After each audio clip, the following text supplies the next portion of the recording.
हुजूर ख्वाजा गरीब नवाज ने उनको देखा और उस साधु ने हुजूर ख्वाजा गरीब नवाज को देखा तो वो हैरान रह गया कि उसके सामने एक नूरी वजूद था और एक शफाफ आईना था, मगर कुछ देर बाद उसके अंदर एक बेचैनी शुरू हो गई। हुजूर ख्वाजा गरीब नवाज ने जब ये महसूस किया तो उससे इसका सबब दरियाफ्त किया। उसने झिझकते हुए अर्ज की कि आपका सारा वजूद तो एक आईने की तरह शफाफ है, मगर दिल वाली जगह पर एक धब्बा है। ये चीज़ मुझे परेशान कर रही है। अहमद मुजतबा जनाब मोहम्मद मुस्तफ़ा सल्लल्लाहु ताला अलैहि वसल्लम ने जब हुजूर ख्वाजा गरीब नवाज को हिंदुस्तान तशरीफ़ ले जाने की इजाज़त मुरहमत फरमाई तो हुजूर ख्वाजा गरीब नवाज सरज़मीन मदीना शरीफ से होते हुए बगदाद शरीफ और लाहौर की सरजमीन पर तशरीफ़ ले गए। जब आप लाहौर शरीफ पहुँचे तो हज़रत अली बिन उस्मान बिन अली रहमतुल्लाह अलैह के मज़ार अक़दस पे मोतकिफ़ हो गए। उस रियाज़ती चिल्लाकशी की तकमील पे जब आपको फैज़याब किया गया तो आपने साहिब मज़ार की शान में वो मशहूर आलम रुबाई कही, जिसके बाद रहती दुनिया तक उनका नाम दाता गंज बख्श रहमतुल्लाह अलैह पड़ गया। गंज बख्श फैज़ आलम मजहरे नूरे खुदा नाकिसारा पीर कामिल कामिलारा रहनुमा।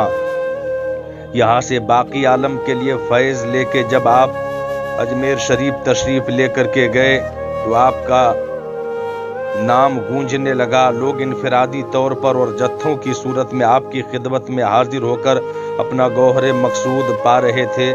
आप सबको कलमे तौहीद पढ़ाते चले गए। ऐसे में एक साधु जो आपकी खिदमत अक़दस में हाजिर हुआ, उसकी उम्र भर की पुरखुलूस तपस्या ने उसे आला मदारिज पे फाइज कर दिया था। जब हुजूर ख्वाजा गरीब नवाज ने उनको देखा और उस साधु ने हुजूर ख्वाजा गरीब नवाज को देखा तो वो हैरान रह गया कि उसके सामने एक नूरी वजूद था और एक शफाफ आईना था, मगर कुछ देर बाद उसके अंदर एक बेचैनी शुरू हो गई। हुजूर ख्वाजा गरीब नवाज ने जब ये महसूस किया तो उससे इसका सबब दरियाफ्त किया। उसने झिझकते हुए अर्ज की कि आपका सारा वजूद तो एक आईने की तरह शफाफ है, मगर दिल वाली जगह पर एक धब्बा है। ये चीज़ मुझे परेशान कर रही है।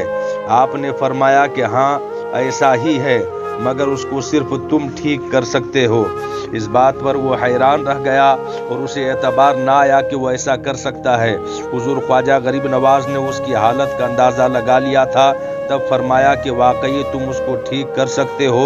उसने पूछा कि वो कैसे? तो हुजूर ख्वाजा गरीब नवाज ने फरमाया कि तुम कहो कि ला इलाहा इल्लल्लाह मुहम्मदुर रसूलुल्लाह सल्लल्लाहु ताला अलैहि वसल्लम, नहीं है कोई माबूद सिवाय अल्लाह के, और मोहम्मद सल्लल्लाहु ताला अलैहि वसल्लम अल्लाह तबारक व ताला के रसूल हैं।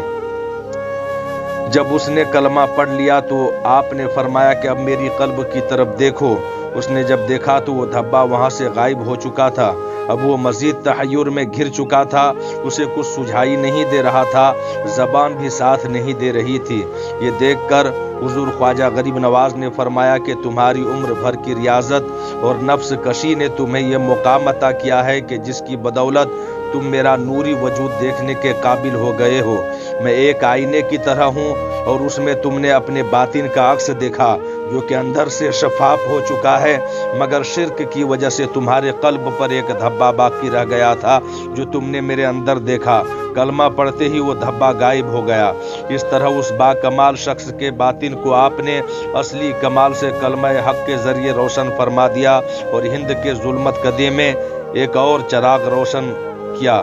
कुछ ऐसी ही कैफियत के बारे में हजरत वासिफ अली वासिफ फरमाते हैं कि हम ये समझे कि रूबरू वो हैं। आईना यूं देखा के छोड़ दिया, नाम अपना लिया, मगर मुझको मेरा किस्सा सुना के छोड़ दिया।